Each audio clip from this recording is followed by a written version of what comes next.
What are you doing? I'm helping Dad fixing the van. What's wrong with the van? Don't know.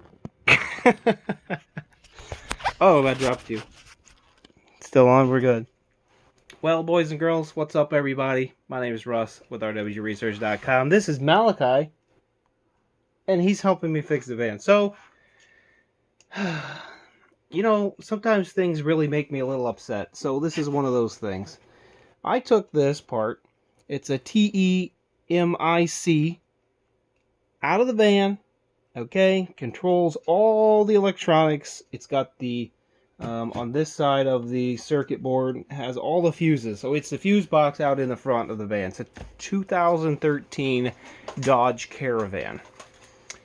And apparently this is a known problem, and it's very common. You have to replace the whole thing, and it's like $400. So you have to replace this whole module. It's like $400. Well, that's ignorant. And why would you have to replace it? Well, there's a non-serviceable relay inside the unit, which basically means you can't service the relay. So instead of replacing just a relay on the front where all the other relays are, here, I'll show you for your reference. It's really dirty, but That's a big one right there. here on the other side of this is all of the relays. Malachi, is it still running? Terrible footage, I'm sorry. It's those. Yeah, so on this side is all the relays. So instead of just adding a relay here or here or there or here, they decided it was a great idea to put all the relays on the back. Windshield wipers, there's a few other things, fuel pump, which is the one I'm working on, and it's a non-serviceable non-serviceable part. Well, that's completely ignorant. And it's very common, apparently, to have this relay go bad, along with other relays go bad. So, of course, you know me, I have a box of relays. And, well, I'm going to fix it. I'm going to make it a serviceable part. So here's what I did. Here's the relay. Looks like one of those guys. All right, it was just on there like that. I took a little knife blade with a serrated edge on it, and I cut the bottom of the relay off, and I yanked it out of there. Here's what's left of it. After getting a quick look, you can see that the contact is definitely really bad. What? Oh my goodness. So, this is definitely bad. Right there. Totally toast. So, basically, you'd crank the engine. It would, if you just flick the key on this van, it will sit there and try to start, and it'll just sit there and start and actually not do anything.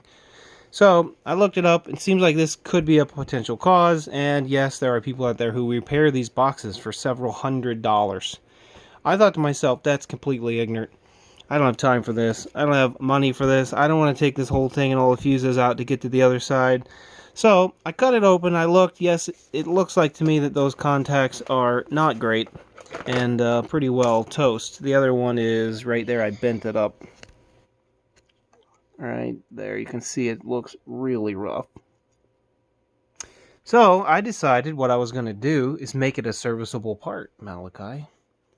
Exactly. I dug through my relays. I found one that had the exact same coil resistance. It is the exact same amperage. It's actually amazing. This little bitty tiny relay right here is 30 amps. So there's a 30 amp 12 volt. Has the same coil resistance, Malachi, as the one that was in there. Careful. So what I did is I broke this thing off, got all the connector pins sticking out. This shield actually goes on top of here. Okay, so Malachi, you can't do that. So it goes under this cover right here. So I have a little room under there to stick a relay, but I thought, why would I do that? Look how dirty this thing is. It's not sealed nice. It's completely filthy. It's covered in dust and dirt. So what I'm going to do is I'm going to drill a hole right there where the relay is. I'm going to solder a bunch of wires onto where the relay pins are.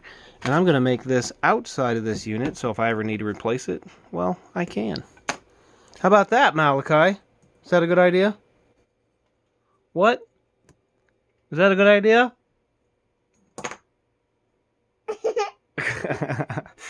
Anyway, I just thought I'd show you some of the nonsense I got to deal with during my normal everyday adventure. The van wouldn't start for the last couple days. Occasionally it would come on and it would run okay and it would give me some fits. So I'm going to trim all these back. I'm going to put some solder wires to these without actually taking it off the board because this has a formal coating on it and I'm not sure how well that's going to solder. So I'm going to solder straight to the pins. These two over here are the, let me see if I can get point to it a little better. These relay two are tower. A relay tower, Malachi. Really? And you're breaking all my relays. Anyway, this pin and this pin, these two pins are the relay coil. This is the center. This is the normally closed. This is the normally open. Okay. Okay, Malachi, go pee. So, normally closed, normally open, and the common. So what I'm going to do is do the same thing here. I've got a normally closed, normally open, and a common. This pin, and this pin. Here's the relay right here. So, oh, my camera froze up. Weird. Anyway, here's the coil. These two are the coil. And then this pin, and this pin are the normally open, normally closed. Anyway, it's just one of those days. I'm sitting here going, what in the heck am I doing? I've got 1,000 other things to do, and here I gotta fix the van. So for those of you out there who have the same problem, okay, many years have the same sort of module system, and apparently they all have this problem. So I'll give you a good close look up again of the part numbers here. Okay, this one's supposed to be 7. This was manufactured on 02/06/2013. It's a TEMIC Continental, it says. There's your part number, made in Mexico. So basically, this should fix it. The relay looked really bad, and if you buy these relays, you can replace it, but you got to pull all the fuses out in order to get to the other side of that board to unsolder this. And I just figured it'd be better to just literally rip the relay off, put me an extension cable, and connect this relay up, and we're good to go. So that's what I'm going to do. I'll let you guys know down in the comments whether this is a success, but it'll probably be after about 2 or 3 months of making sure I don't have this problem again.